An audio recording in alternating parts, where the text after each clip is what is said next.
मैं श्रीमान नीतीश जी को, सरकार को, उनके सभी साथियों को और बिहार की जनता को विशेष रूप से अभिनंदन देता हूं, क्योंकि पटना साहिब में ये प्रकाश पर्व एक विशेष अहमियत रखता है। हिंदुस्तान की एकता, अखंडितता, भाईचारा, सामाजिक समरसता, सर्वपंथ समभाव, इसका बहुत ही मजबूत संदेश देने की ताकत ये पटना साहिब में प्रकाश पर्व को मनाने में है। और इसलिए नीतीश जी ने जिस मेहनत के साथ स्वयं, मुझे बताया जाता था कि स्वयं गांधी मैदान आकर के हर चीज की बारीकी से चिंता करके इतने बड़े भव्य समारोह की योजना की है। कार्यक्रम का स्थल भले पटना साहिब में हो, लेकिन प्रेरणा पूरे हिंदुस्तान को है, प्रेरणा पूरे विश्व को है।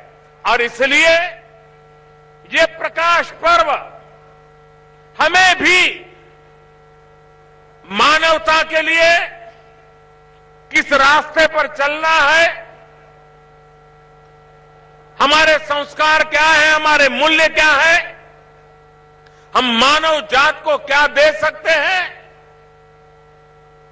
इसके लिए एक पुनः स्मरण करके नए उमंग, उत्साह और ऊर्जा के साथ आगे बढ़ने का यह अवसर है।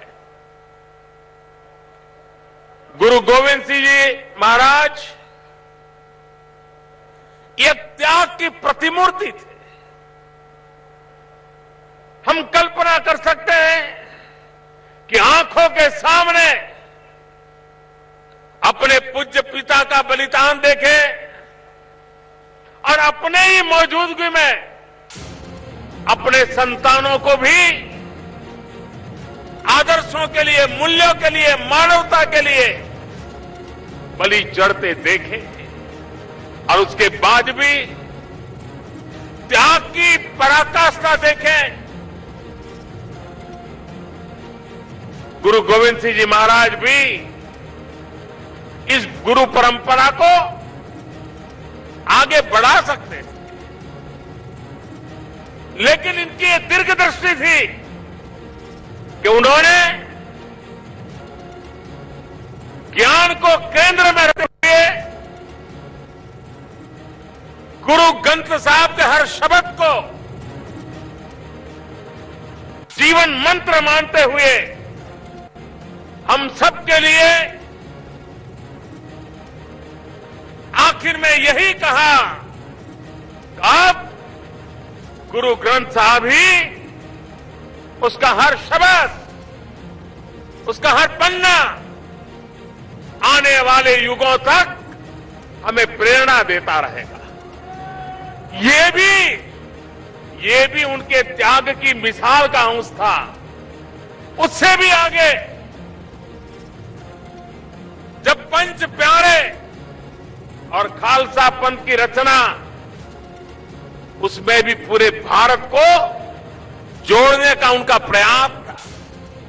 जब लोग आदि शंकराचार्य की चर्चा करते हैं तो कहते हैं कि आदि शंकर ने हिंदुस्तान के चारे कोने में मठ का निर्माण करके भारत की एकता को बल देने का प्रयास किया था।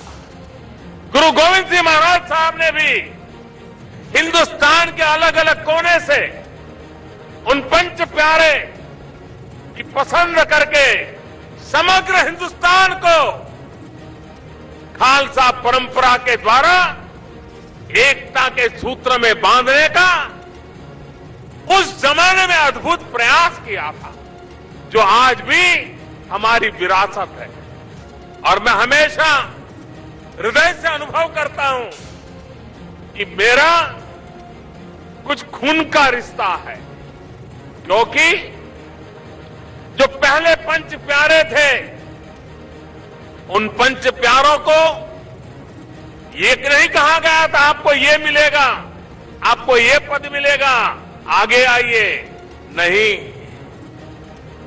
गुरु गोविंद सिंह महाराज साहब का कसौटी का मानदंड भी बड़ा ऊंचा रहता था।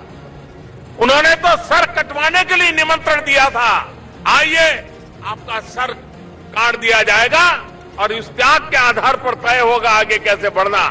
और अपना सर देने के लिए देश के अलग अलग कोने से लोग आगे आए। उसमें एक गुजरात के द्वारिका का दर्जी समाज का बेटा वो भी आगे आया और पंच प्यारों में उसने जगह पाई। गुरु गोविंद सिंह महाराज साहब ने उसको गले लगाया और पंच प्यारे खालसा परंपरा निर्माण तो किया था गुरु गोविंद सिंह महाराज साहब ने। वे चाहते उस दिशा में ये परंपरा चल सकती थी, लेकिन ये उनका त्याग, उनकी ऊंचाई थी कि गुरु गोविंद सिंह महाराज साहब ने स्वयं को भी उस बंधनों में बांध दिया और उन्होंने कहा कि ये जो पंच प्यारे हैं, ये जो खालसा परंपरा बनी है, मेरे लिए भी क्या करना न करना, कब करना, कैसे करना, ये जो निर्णय करेंगे मैं उसका पालन करूंगा। मैं समझता हूं कि गुरु गोविंद सिंह जी महाराज साहब का इससे बड़ा त्याग की कल्पना कोई कर नहीं सकता कि जिस व्यवस्था ने खुद को खड़ी की, खुद की प्रेरणा से व्यवस्था खड़ी हुई, लेकिन उस व्यवस्था को उन्होंने अपने सर पे बिठाया और स्वयं को उस व्यवस्था को समर्पित कर दिया। और उस महानता का परिणाम है आज 350 साल का प्रकाश पर्व मनाते हैं। तब दुनिया के किसी भी कोने में जाए, सिख परंपरा से जुड़ा हुआ कोई भी व्यक्ति होगा, वो वहां नतमस्तक होता है, अपने आप को समर्पित करता है। गुरु गोविंद सिंह महाराज साहब ने जो परंपरा रखी थी, उस परंपरा का पालन करता है। तो ऐसी एक महान प्रेरणा गुरु गोविंद सिंह महाराज साहब को जब याद करते हैं तो कुछ इतिहासकार शौर्य और वीरता के पहलू को ही प्रकट करते हैं, लेकिन उनकी वीरता के साथ उनकी जो धीरता थी, धैर्य था, वो अद्भुत था। वे संघर्ष करते थे, लेकिन त्याग की पराकाष्ठा अभूतपूर्व थी। वे समाज में बुराइयों के खिलाफ लड़ते थे। ऊंच नीच का भाव, जातिवाद का जहर, उसके खिलाफ भी लड़ाई लड़के समाज को एकता के सूत्र में बांधना, सबको समानता, इसमें कोई ऊंच नीच का भेद न हो, उसके लिए जीवन पर्यंत अपनों के बीच भी वो आग्रह पूर्वक बातों को मनवाने में अपना जीवन खपाते रहे थे। समाज सुधारक हो, वीरता की प्रेरणा हो, त्याग और तपस्या की तपोभूमि में अपने आप को तपाने वाला व्यक्तित्व हो, सब गुण संपन्न ऐसा गुरु गोविंद सिंह जी महाराज साहब का जीवन आने वाली पीढ़ियों को प्रेरणा देता रहे। हम भी सर्वपंथ समभाव के साथ समाज का हर वर्ग बराबर है, न कोई ऊंच है, न कोई नीच है, न कोई अपना है, न कोई पराया है। इन महान मंत्रों को लेकर के हम भी देश में सब दूर उन आदर्शों को प्रस्थापित करेंगे।